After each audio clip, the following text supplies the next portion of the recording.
What's in a name? What's in a name?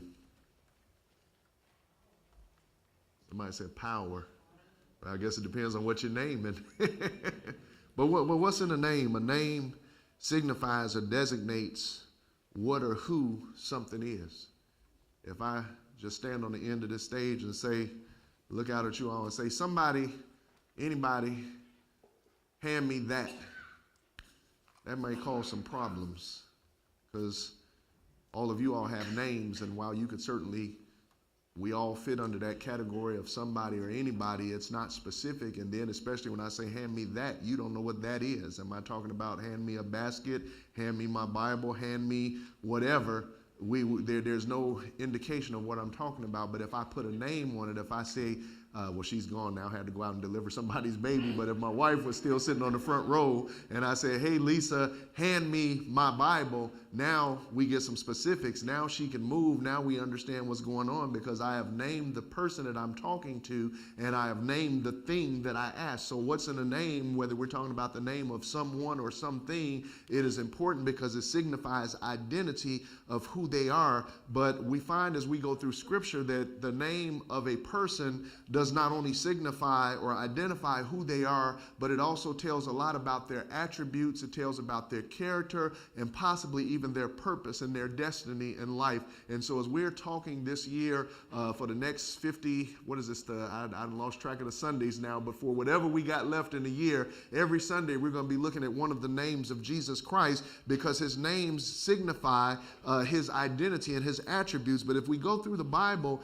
and survey whether we walk from Genesis to Revelation, we'll find that names had some significance and importance again as they attribute one's character, one's attributes, one's purpose, or one's destiny. And just to give you a little idea of what I'm talking about as we walk through the Scriptures, help me, Holy Spirit, we find out that Adam and Eve had some children and their names were Cain and Abel. And we find out that Cain's name, his firstborn, means possession. And that's because if you read through Genesis, I feel like I'm talking to my Sunday school class again because we had a real good discussion this morning, and hopefully they'll let me come back next Sunday. But Cain's name simply meant possession.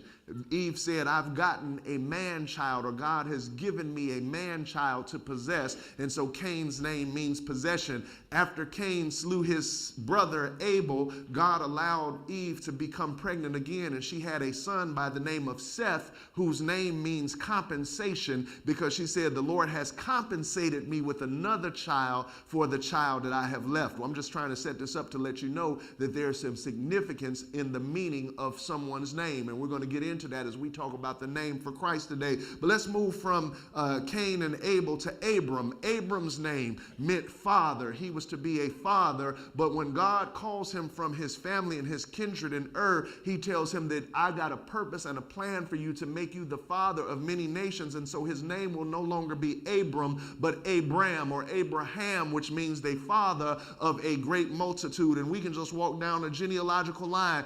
Abraham had a son named Isaac. Amen. My biblical scholars that aren't sleeping here this morning. He had a son named Isaac, and Isaac's name meant laughter, because he would bring joy to many people, including his parents, Abraham and Sarah, who had this child when they were long past childbearing age. And so Isaac's name meant laughter. And Isaac had a son, and his name was Jacob. And Jacob's name meant trickster or deceiver. And from the time he was born to the time he became a young man, he lived up to that name. He was a deceiver. He was a trickster. He was a shuckster, a con artist. But when he had this all-night wrestling match with a divine stranger, this mysterious stranger, he wrestled into the break of day, and the stranger changed his name and said, you will no longer be called or known as trickster, but your name has to be changed, because your name will signify what your destiny is, and you will no longer be called trickster, deceiver, Jacob, but your name shall be Israel. You will be God's people, God's salvation, God's.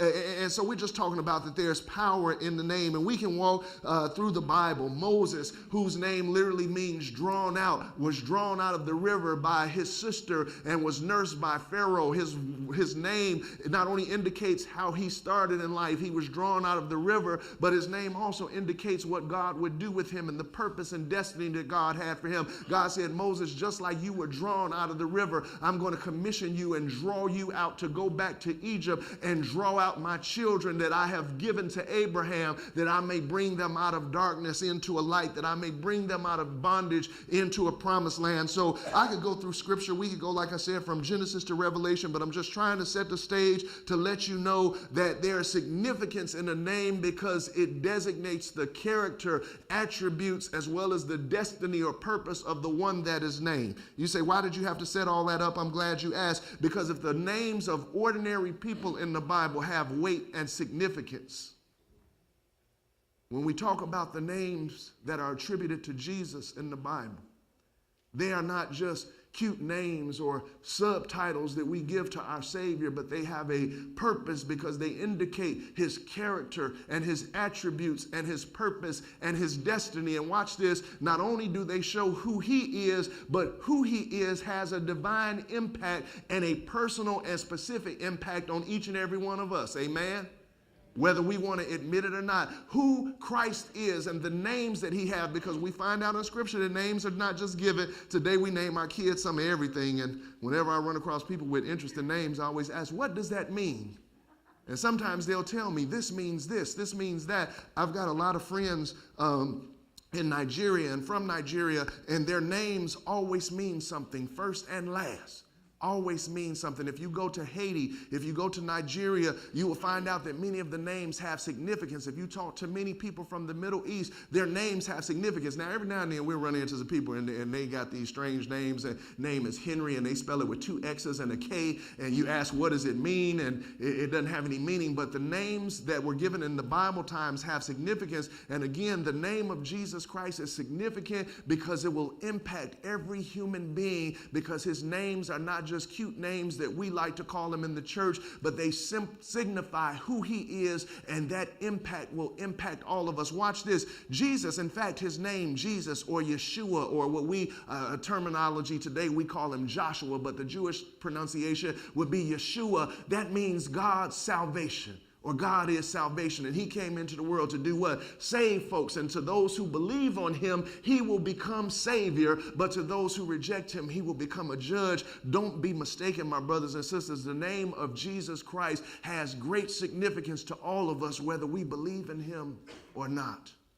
And so as we walk through the next 50, whatever, however many Sundays we got left, 50 or 49, 48, however many it is, we're just going to be looking at some of the names of Jesus Christ to find out what the significance is, because it has direct influence and impact on our lives. In week 1, we found out from Zechariah in the Gospel of Luke, the 2nd chapter, that he is the day spring. He is that bright and morning star. He is the beginning of a new era and a new day. He is the one that comes and shines in darkness like a light to deliver his people, like Moses did, from the bondage of sin and oppression and death and hell. And so he is that day spring. Week 2, we found out that Jesus said of himself, I am the way, the truth, and the life. He said, if you want to come to God, if you want to know who he is, you can't get to him without going through me, because I'm the way to God. I'm the truth about God, and I am the life that God has come to give to every human being. And so he tells us who he is. And in fact, he says, I am the way, the truth, and the life. And that is one of several I am statements that Jesus makes in the Bible. So for those of you who like to have a little order and know what's coming,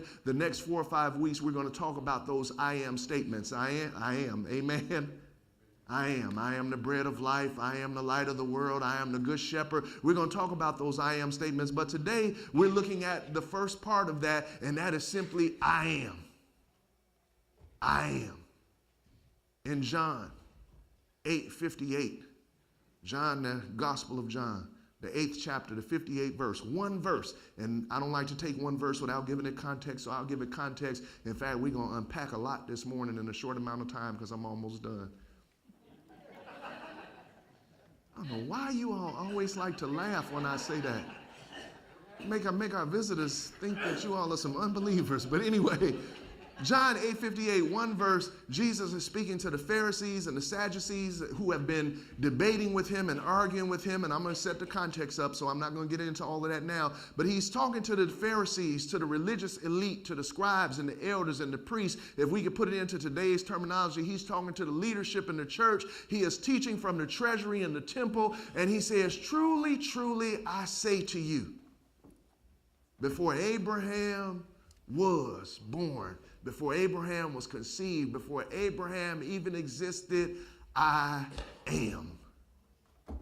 And without getting too far ahead of myself, while we understand what he's saying, a Jew would have understood it even better. In fact, if you read verse 59, and I pray that you read this, don't take my word for it. If you read the following verse, it says that they were ready to stone him because he said, my title is I am.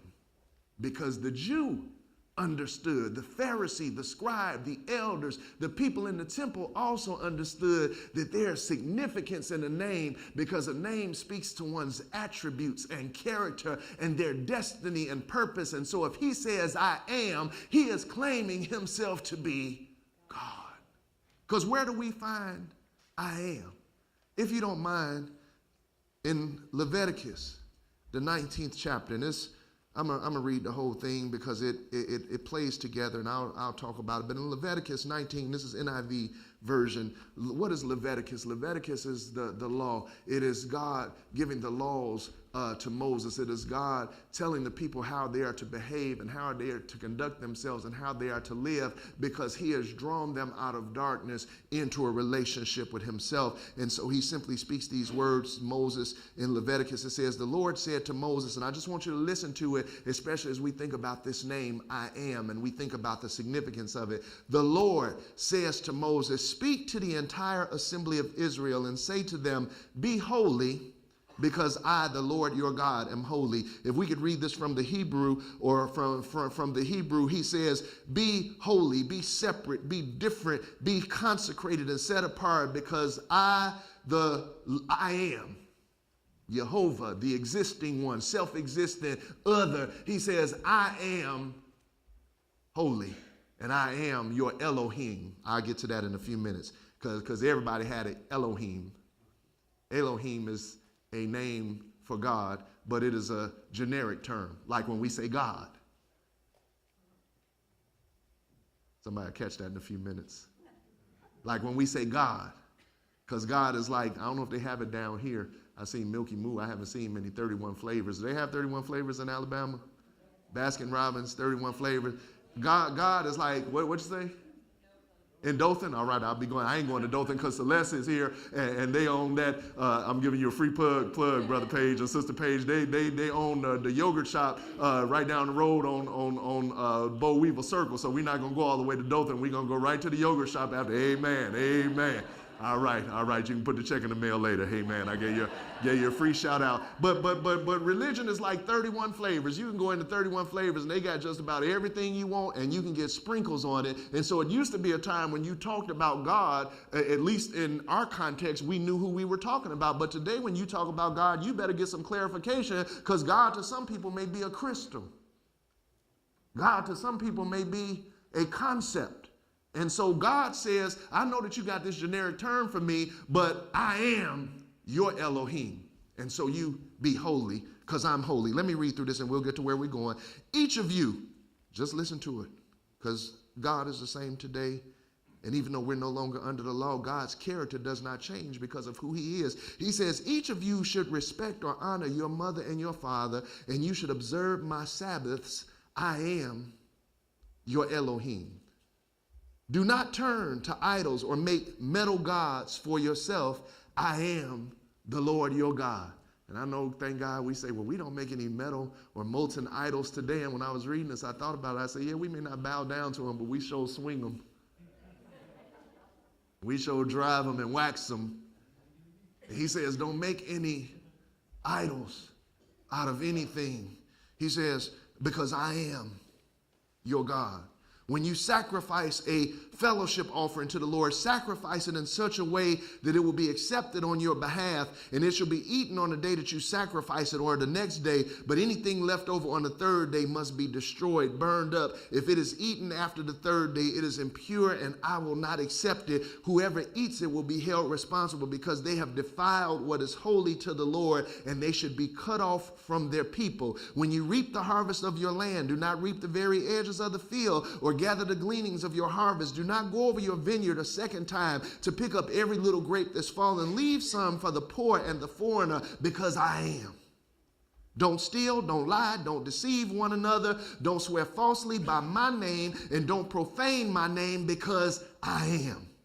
Don't defraud or rob your neighbor. Do not hold back wages of someone that you've hired overnight or too long. Don't curse the deaf or put a stumbling block in front of the blind. What is he saying? He's saying don't literally, the people who cannot hear and cannot see, it would be cruel to curse a deaf person because they can't hear you. It would be cruel to put a stumbling block in front of the blind. But he's also talking about holiness. He says not just those who literally cannot see or hear, but don't talk about people behind their back when they are not there to defend their character.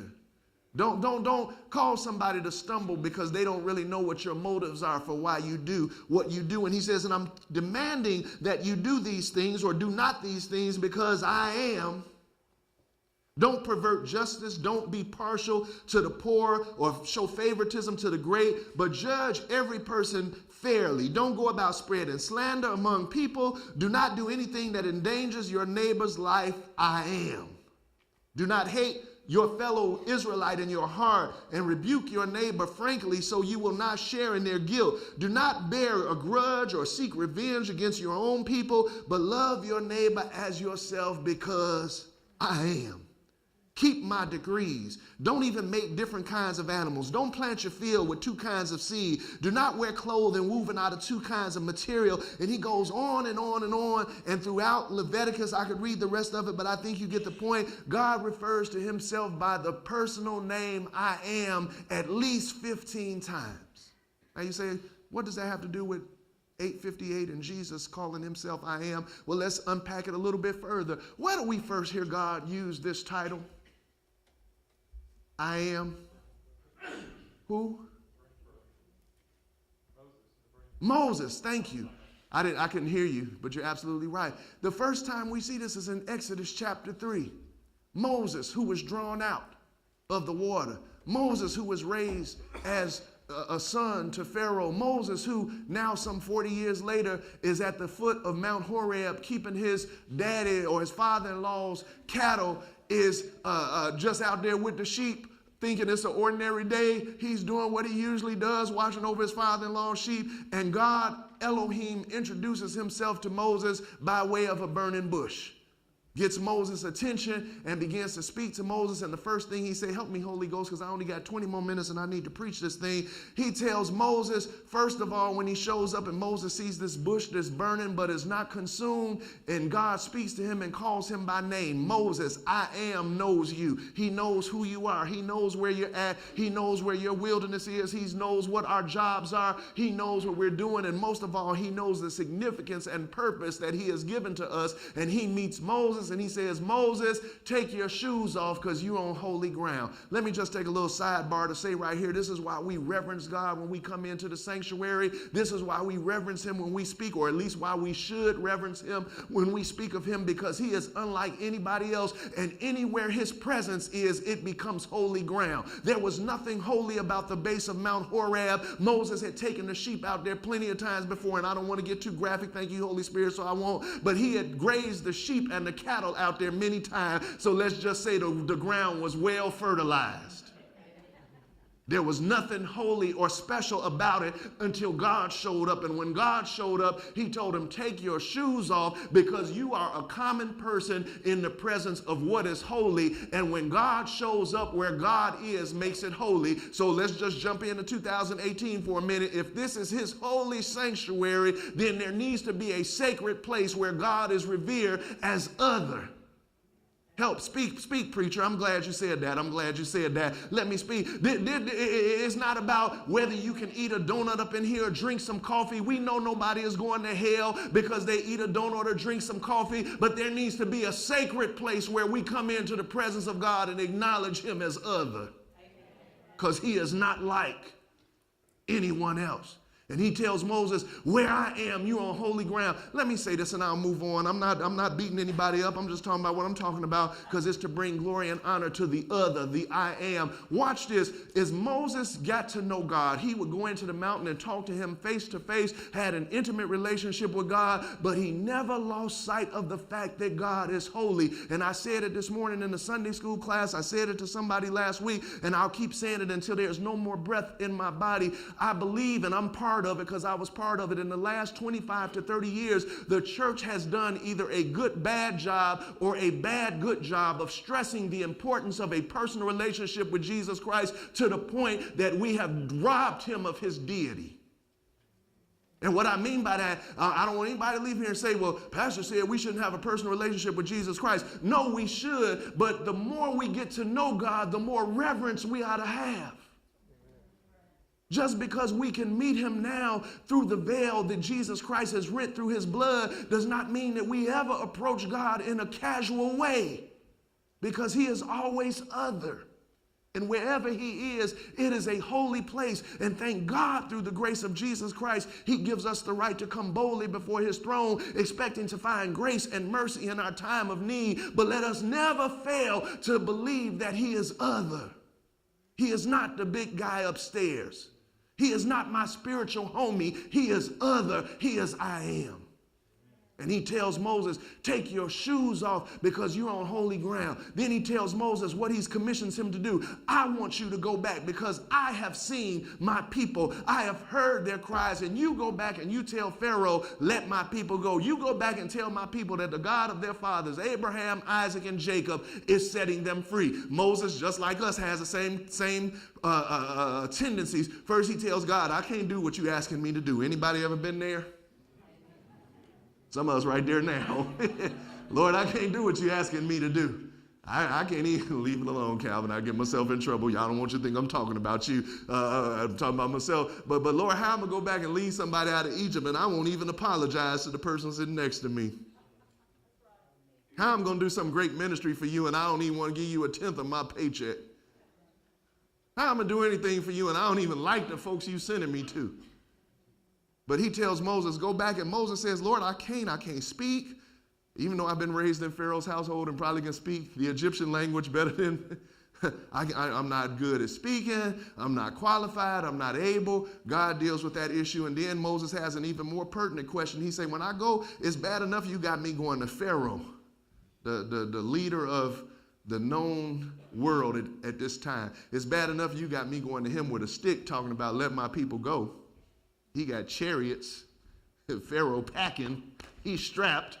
All I got is a stick and my brother with me coming out the wilderness smelling like cattle, and I got to tell him, let my people go. But then when I talk to my people and I say the God of your father, Abraham, Isaac, and Jacob has sent me to free you, they're going to ask me, what's his identity? What's his name? What's his character? Because everybody got an Elohim. In fact, the Jew, I know what Moses was thinking. The Hebrews are going to ask me, if we got a God, and if he is the God of Abraham, Isaac, and Jacob, what has he done for us lately? Because for the last 400 years, we've been building bricks. We've been living in bondage.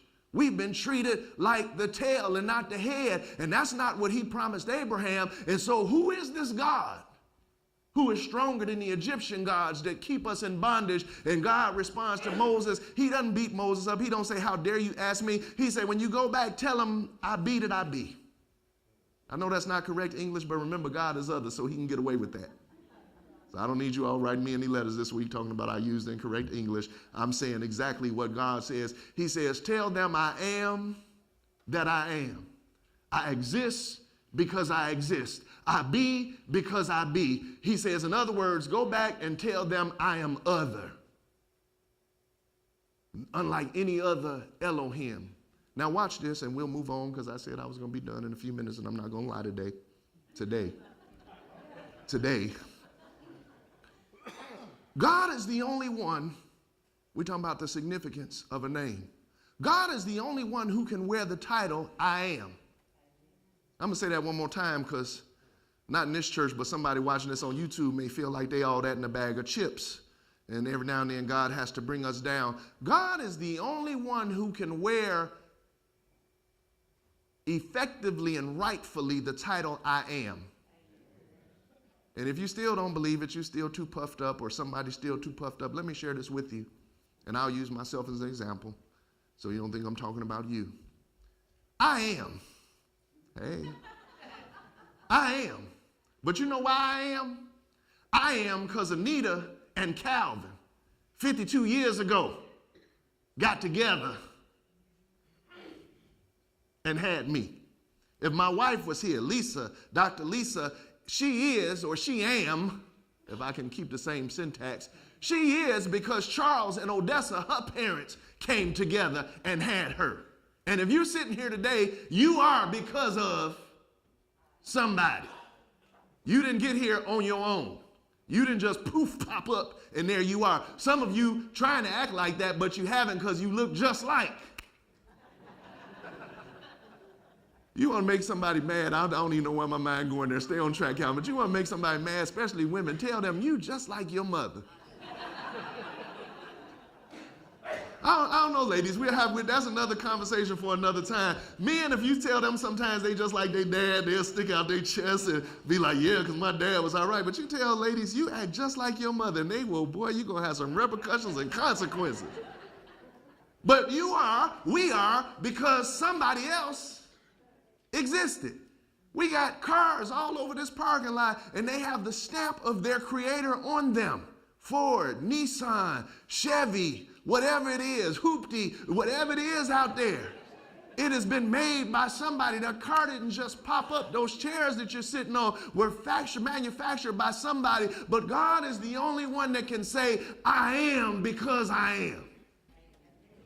He is other, and he says, I am. He tells Moses, when you go back, tell them the one that exists simply because he exists says, let my people go. And the reason I can do it is because I am who I am. Don't worry about where I've been the last 400 years. Obviously, I was there because I heard their cry, and I choose to move when I choose to move because I am who I am. Now, you say, what does that have to do with anything? Let me just hang out on that corner to help somebody as the Holy Spirit wants to minister this morning. Some of us in here, not in them other churches, right now are questioning God. And it's not that you are wrong to question, but some of us have been through some wilderness periods. Some of us have been through some things, and we don't know what God is doing. And we say, where are you at? And God says, I just want you to know I am that I am. And some things you can't handle and you wouldn't be able to deal with it if I showed you. So just hang on and enjoy the ride because I am. Don't worry about why it took me so long. Don't worry about why I didn't move the way you wanted me to move. Because the last time I checked, God says, my ways are higher than your ways and my thoughts are higher than your thoughts. Job, we talked about that in Sunday school this morning. Where were you? Job had all these questions for God. I'm going to ask God why he did this. Some of us in here got a little Job spirit in us. Come on, preach, Holy Spirit. Some of us, I'm going to question God. I'm going to ask him, where was he when my child was sick? Where was he when my marriage was falling apart? Where was he when they kept overlooking me for promotions? And God says, when you can tell me how I sprinkled the stars in the sky, when you can tell me how the ocean doesn't overflow its bounds, when you can tell me how the dolphin gets fed and the eagle can see the way it does, then I'll sit down and have a discussion with you about why I do what I do. Because I am. But until you can tell me those things, God says, just enjoy the ride and know that I am. And you say, what does that have to do with Leviticus and what does it have to do with John in the last 9 minutes? And I'm glad you asked. When we jump into Leviticus, see, we leave Exodus where he first says, I am.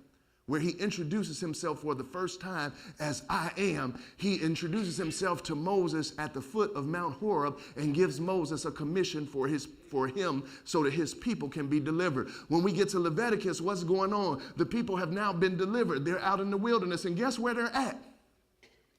At the foot of Mount Horeb, or we know it as Mount Sinai. the Sinai Peninsula or Mount Sin or Mount Sinai. They are at the same mountain, and God says, Moses, come up into this mountain, because even though the people have seen me part the Red Seas, even though they saw the 10 plagues that delivered them, all they know is my power. They don't know my person. And I got news for some of us. Maybe the reason that God is not moving the way we think we should is because we keep snapping our fingers expecting him to dictate his power when we don't want to know his person. And sometimes we seek his hand without seeking his face. And God says, I got news for you. I'm other, and I didn't come to this world to be your errand boy or your good luck charm. I came here to be who I am because I cannot deny my character. I am, and I want you to know me and my person, not just my power. I want you to know the one who blesses you, not just the things that he blesses you with. In fact, let me just talk about my own testimony. Sometimes God will remove the things he blesses us with when we fail to recognize who he is.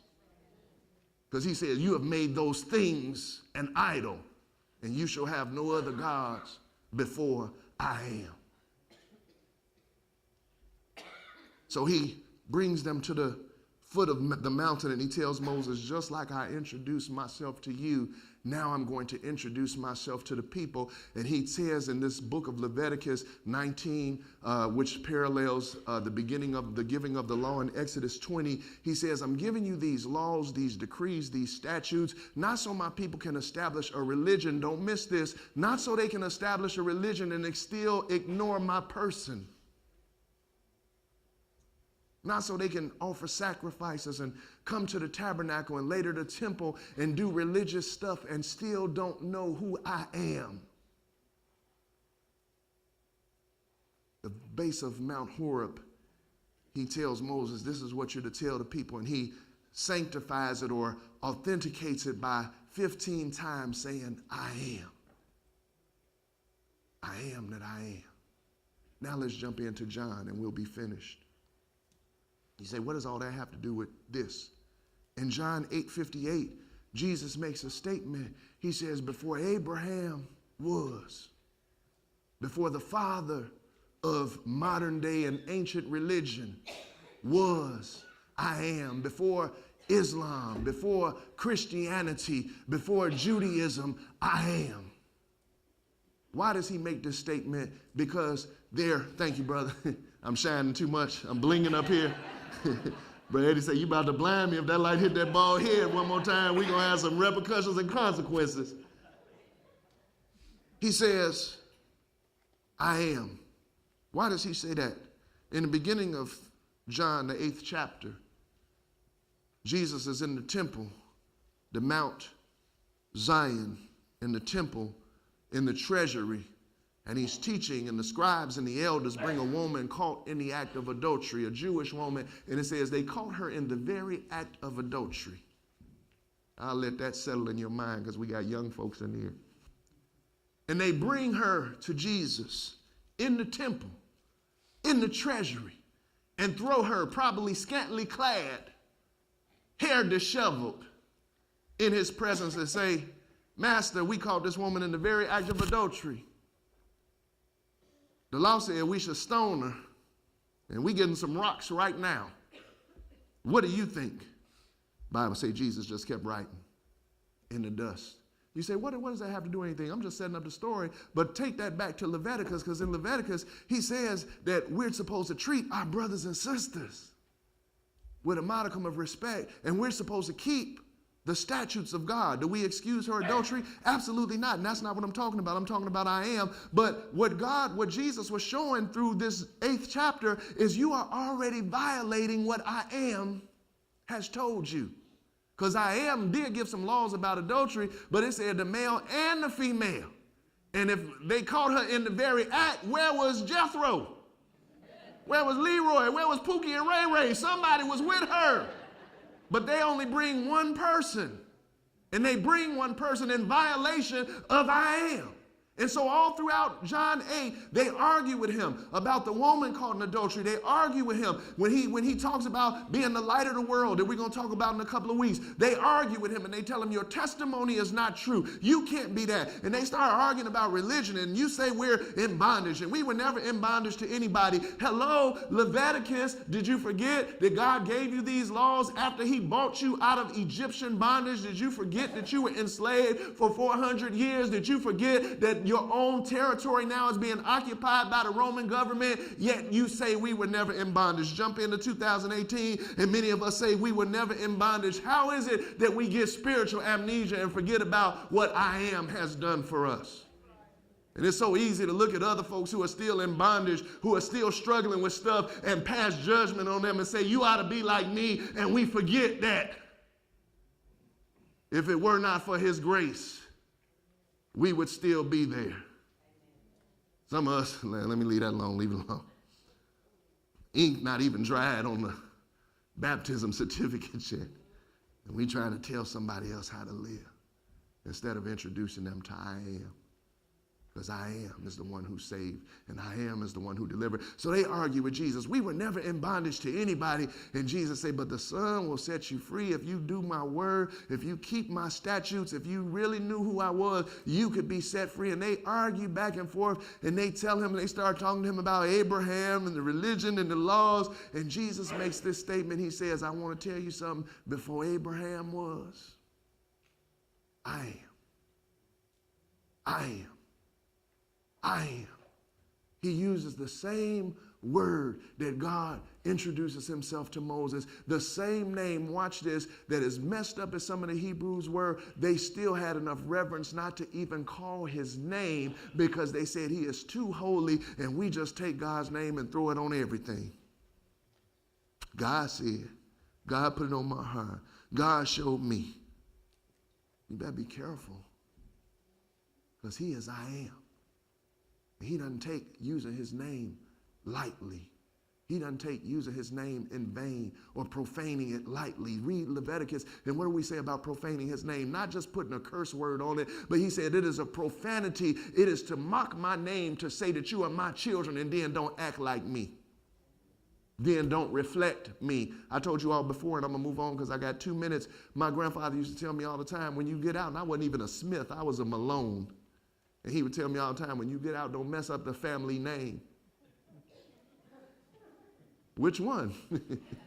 I was looking for an out because I'm like, okay, I can do a whole lot of stuff and keep the Malone name intact, but don't mess up that Smith name. And what God says is if you take my name profanely, that means you walking around saying I'm a child of God, but you're not acting like me. You're not reflecting my attribute, my character, my quality, and so don't take it in vain. Jesus makes this statement and he says, I am.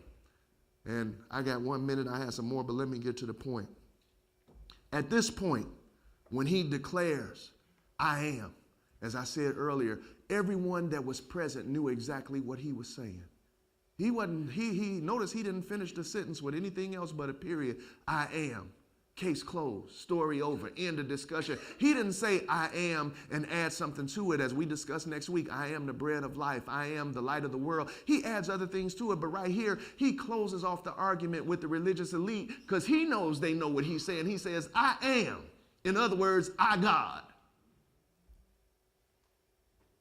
And at that point, when he put the period on the sentence, I want everybody in here to hear me well. Speak, Holy Spirit. At that point, the discussion was over, and it was in the hands of man what to do with his declaration about himself. I am, deal with it, he says. I am, process it. I am, but you can't ignore it. You got to do something with it. If you read 59, they chose to stone him. And you know why they chose to stone him? Why that choice was made?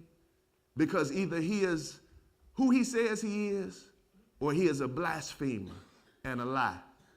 And they had to decide which one he was. And even though, and we could go in this, like I said, I got a lot more, but for the sake of time, because I'm going to stop when I said I was going to stop. For the sake of time, Jesus says in other verses in Scripture and in other places in the gospel, he says, believe me because of my testimony. And if you can't believe the words that I speak are true, thank you, Holy Spirit. Somebody asked a question this morning in Sunday school. They said, how do we know that the books in the Bible should be there? How do we know that those are not just something that men threw together? Jesus said, first of all, believe the word that I speak because it's truth. Analyze it, study it, and see how it lines up. And if you can't believe the words that I speak, look at the works that I do. Because they authenticate what I'm saying is true. If I say something and then I can make it happen, if I say I'm going to stop in the next 5 minutes, there's not a whole lot of faith in that statement. But if I stop in the next 5 minutes, then what I say now has some weight because the works followed.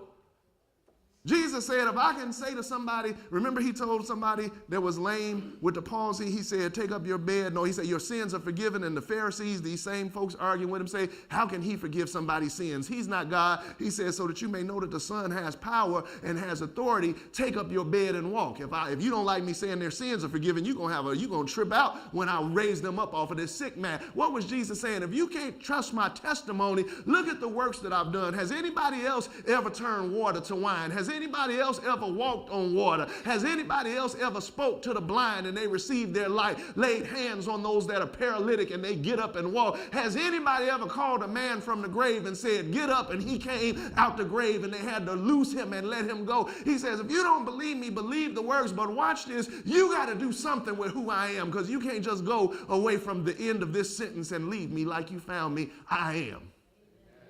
And either I am a lie or I am a truth, but you got to do something with me. And this is the closing point today to everybody sitting under the sound of my voice. What will you do, or what are you doing with I am? Because either he's a lie and a blasphemer, or either he's the truth. Watch this. If he's a lie and a blasphemer, we don't anticipate seeing you next Sunday, because this is a waste of time. If he's the truth, not only will we see you next Sunday, but your life, my life, is about to be dramatically changed. Because if he is, I am. I have to adjust my thinking, my acting, my behavior, my mindset to who I am is. If he is, I am that I am. I got to treat you with more respect. If he is, I am that I am, I got to love my neighbor as myself. If he is, I am that I am, I got to forgive even when the forgiveness is not worthy or warranted. If he is, I am. I got to tell the world about him. If he is, I am. I got to stop cheating my neighbor. If he is, I am. I got to stop gossiping and dogging out my brother and my sister. If he is, I am. I got to have love and compassion for the poor and the foreigner. If he is, I am. It ought to reflect in who I am. I'll close off saying this because I'm done. I had ironed my clothes for church Tuesday. It was cold Tuesday. Sure enough cold. I'm from Chicago, so I done came down to Enterprise and got soft. Because it was almost 40 degrees. And if I was at home in Chicago, I'd be barbecuing. But because it was almost 40 degrees in Enterprise, I was cold, so I ironed my clothes. And I ironed some thick pants and a sweater. And when I woke up this morning, I saw the sun shining, and I knew it had got a little warm yesterday because everybody and their mother was at the car wash when I tried to go and get mine. And I said, hey, Siri, and maybe I shouldn't say that because she'll start talking. But I said, hey, Siri, what's the temperature outside? And every day this week, she said, it's cold. She said, does your Siri do that, or is it just mine? You say, hey, I'm going to let you hear it before I leave here so you know I'm not lying. I say, hey, Siri, what's the temperature outside? And she said, it's 21. You gonna wear that? No, she didn't say that. But she said, every day. So when I said it this morning, I said, hey, Siri, what's the temperature outside? She said, it's 39, but it's gonna be 68. So I had to iron a different outfit because I'm already up here sweating like somebody chasing me. Thank God that was my old life. That was my old life. Imagine what I would be like if I had on them thick pants and that sweater. I had to readjust based on what the temperature, what the climate Jesus says, I am. What are you going to do with me? Because it's not about just coming and playing church. It's about being salt and light. It's about honoring and reverencing him. Some of us are going to have to change our outfits before this week is over. If he is, I am. Going to have to take off pride and replace it with humility. Have to take off anger and replace it with peace. Because he is, I am.